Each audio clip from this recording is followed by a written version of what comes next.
সবাইকে স্বাগত। আজকে আমরা পশ্চিমবঙ্গের পার্বত্য অঞ্চল সম্পর্কে জানব।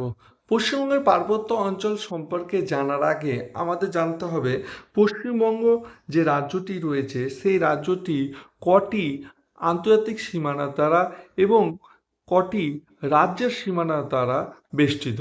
দেখো, পশ্চিমবঙ্গের পূর্বে রয়েছে বাংলাদেশ এবং পশ্চিমে কি রয়েছে, পশ্চিমে বিহার রাজ্য রয়েছে, ঝাড়খণ্ড রাজ্য রয়েছে এবং দক্ষিণে উড়িষ্যা রয়েছে, বঙ্গোপসাগর রয়েছে। পূর্বে আমরা যদি চলে যাই, পূর্বে কি রয়েছে, নেপাল রয়েছে আর ভুটান রয়েছে, সিকিম রাজ্য রয়েছে এবং আসাম রয়েছে। এবার পশ্চিমবঙ্গের ভূপ্রকৃতিকে আমরা প্রধানত তিনটি ভাগে ভাগ করি। এই অঞ্চলটি হচ্ছে পার্বত্য অঞ্চল, তারপর সমভূমি অঞ্চল, আর নিচে চলে যাচ্ছি আমরা মালভূমি অঞ্চল। কিন্তু আমরা যদি বিস্তারিত আলোচনা করি তাহলে পশ্চিমবঙ্গের ভূপ্রকৃতিকে প্রধানত 8টি ভাগে ভাগ করা যায়। আজকের আমাদের আলোচ্য বিষয়বস্তু হচ্ছে উত্তরে পার্বত্য অঞ্চল। এমনভাবে বুঝিয়ে দেব যেটা সবাই যেন যে কোনো প্রশ্ন আসুক পারবে। তো প্রথমেই একটু ধারণা নিয়ে নিই। এই পার্বত্য অঞ্চলটা দেখছো, এটা দার্জিলিং জেলা, কালিম্পং, জলপাইগুড়ি এবং আলিপুর জেলার অন্তর্ভুক্ত। তো দার্জিলিং জেলার শিলিগুড়ি মহকুমার বাদে সম্পূর্ণ অংশ, কালিম্পং জেলার সম্পূর্ণ অংশ, জলপাইগুড়ি এবং আলিপুরের উত্তর পূর্বের কিছু অংশ পার্বত্য অঞ্চলে অবস্থিত। এবং এই পার্বত্য অঞ্চল পূর্ব হিমালয়ের অন্তর্ভুক্ত। এইভাবে করে হিমালয় পর্বত চলে গেছে, তো এটি পূর্ব হিমালয়ের অন্তর্ভুক্ত, কিন্তু মনে থাকবে। তাহলে এই পার্বত্য অঞ্চল কোন হিমালয়ের অন্তর্ভুক্ত? পূর্ব হিমালয়ের অন্তর্ভুক্ত। এর মাঝখানে একটা নদী প্রবাহিত হচ্ছে। এই নদীটার নাম কি? তিস্তা নদী। এই তিস্তা নদী এই যে পার্বত্য অঞ্চলকে দেখো দুটো ভাগে ভাগ করছে, একটি গভীর গিরিখাত সৃষ্টি করছে এখানে, দিয়ে দুটো ভাগে ভাগ করে দিচ্ছে পার্বত্য অঞ্চলকে। একটা তিস্তার পূর্ব আর একটা হচ্ছে তিস্তার পশ্চিম। তাহলে তিস্তার পূর্ব দিকে অবস্থিত পার্বত্য অঞ্চল আর তিস্তার পশ্চিম দিকে অবস্থিত পার্বত্য অঞ্চল। এই এই দুটো সম্পর্কে জানার আগে আমাদের জানতে হবে এই অঞ্চলটা কি রকম। এই অঞ্চলটি পাললিক এবং রূপান্তরিত শিলা দ্বারা গঠিত, প্রচণ্ড এবড়ো খেবড়ো এবং বন্ধুর ভূপ্রকৃতি, ঢাল কিন্তু খুবই খাড়া। তো এই অঞ্চলটা দেখো, এই কালারটা দেখতে পাচ্ছ, এটা কিন্তু তরাই অঞ্চল। এই তরাই অঞ্চলের উচ্চতার পরিমাণটা কিন্তু কম। এই তরাই অঞ্চলের উচ্চতা পরিমাণ কম হলেও তরাই অঞ্চল থেকে যদি আমি উত্তর দিকে যাই তাহলে উচ্চতার পরিমাণ কিন্তু বেড়ে যায়।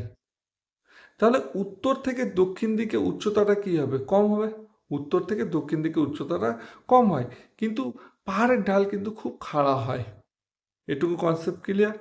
এরপর দেখো, এরপর আমরা আসছি তিস্তার পশ্চিম দিকের পার্বত্য অঞ্চল।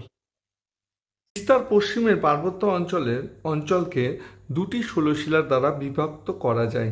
একটা হচ্ছে সিঙ্গালীলা ষোলশিলা আর একটা হচ্ছে কার্শিয়াং এবং দার্জিলিং ষোলশিলা। মনে থাকবে, তিস্তার পশ্চিম দিকে কটি ষোলশিলা রয়েছে? দুটি, সিঙ্গালীলা ষোলশিলা আর দার্জিলিং এবং কার্শিয়াং ষোলশিলা। এই যে সিঙ্গালীলা ষোলশিলা দেখো, এখানে কোন দেশ রয়েছে? নেপাল দেশ। আমি আগেই বলেছিলাম দেশের সম্পর্কে ধারণা থাকতে হবে, তাহলে নেপাল রয়েছে। তো নেপাল এবং পশ্চিমবঙ্গকে বা দার্জিলিংকে কে পৃথক করেছে? সিঙ্গালীলা ষোলশিলা পৃথক করেছে। এটুকু ক্লিয়ার? তারপর সিঙ্গালিকা শৈলশিলার ওপর অবস্থিত কতগুলো পর্বতশৃঙ্গ রয়েছে, যেমন এখানে দেখতে পাচ্ছি আমি ফালুট একটা পর্বতশৃঙ্গ, তারপর সিঙ্গালীলা একটা পর্বতশৃঙ্গ, সান্ডা কফু একটা পর্বতশৃঙ্গ, বা টাংলু সবরগ্রাম, এই পর্বতশৃঙ্গগুলো রয়েছে। তো এই পর্বতশৃঙ্গর মধ্যে সান্ডাকফু পর্বতশৃঙ্গ সব থেকে উচ্চতম পর্বতশৃঙ্গ পশ্চিমবঙ্গে। মনে রাখবে, সব থেকে উচ্চতম পর্বতশৃঙ্গের নাম কি? সান্ডাকফু। এটুকু ক্লিয়ার? এরপর আমরা চলে আসছি দার্জিলিং এবং কার্শিয়াং। দেখো, এই যে শৈলশিলা রয়েছে দার্জিলিং এবং কার্শিয়াং। দার্জিলিং কার্শিয়াংয়ের দুটো পর্বতশৃঙ্গ রয়েছে, একটা মনে রাখবে টাইগার হিল আর সিনচল। টাইগার টাইগার মানে বাঘ মনে রাখবে, আর একটা হচ্ছে সিনচল, একটা কার্টুন রয়েছে, সেটা মনে রাখতে হবে। সেটা হচ্ছে দার্জিলিং এবং কার্শিয়াং শৈলশিলায় দুটি পর্বত শৃঙ্গ। তারপর আমরা চলে আসছি তিস্তা নদীর পূর্ব দিকে। তিস্তা নদীর পূর্ব দিকে কি রয়েছে? এখানে একটা দূরবীন দ্বারা কালিম্পংয়ে একটা পর্বত এখানে দেওয়া নেই, পর্বত রয়েছে, সেটা হচ্ছে দূরবিনদারা পর্বত। এই দূরবিনদারা পর্বতটি ক্রমশ নিচু হয়ে মানে ঢালু হয়ে পূর্ব দিকে এই জলঢাকা নদী উপত্যকায় গিয়ে মিশেছে। এবং এই যে দূরবিনদারা, এই ধরো এখানে একটা দূরবিনদারা পর্বত রয়েছে, তো দূরবিনদারা পর্বতের সর্বোচ্চ শৃঙ্গ হচ্ছে ঋষিলা। দূরবিনদারা পর্বতের সর্বোচ্চ শৃঙ্গ হচ্ছে, আমি এখানে লিখে দিচ্ছি, ঋষিলা। ঋষি মনে রাখলেই হবে, ঋষিলা দূরবিনদারা পর্বতের সর্বোচ্চ শৃঙ্গ। এবং এই যে দার্জিলিং জেলাটা আমি জলপাইগুড়ি জেলা বলেছিলাম, তো জলপাইগুড়ি জেলা একটা পাহাড় রয়েছে, জলপাইগুড়ি জেলা একটা পাহাড় রয়েছে, সেই পাহাড়টার নাম হচ্ছে বক্সা জয়ন্তী পাহাড়। এই জলপাইগুড়ি জেলা একটা বক্সা জয়ন্তী পাহাড় রয়েছে। তাহলে জলপাইগুড়ি জেলার যে পাহাড় অবস্থিত সেটির নাম কি? বক্সা জয়ন্তী পাহাড়।